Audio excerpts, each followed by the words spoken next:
Welcome back to the channel. So तुम्हा सर्वांना दिवाळीच्या खूप खूप शुभेच्छा. आणि आज आहे दिवाळी आणि आमच्या न्यू होम मध्ये आज फर्स्ट दिवाळी आहे. This is my look, this is पप्पा.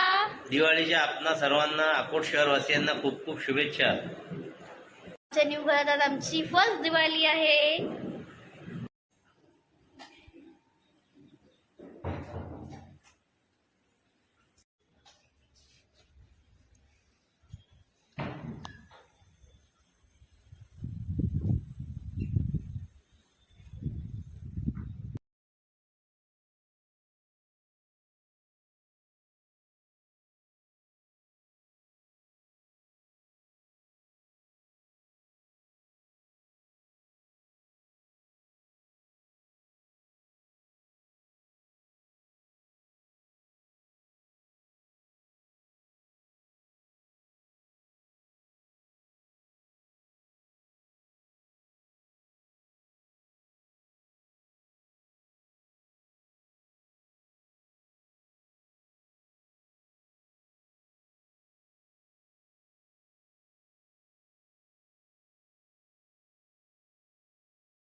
जाऊ नको.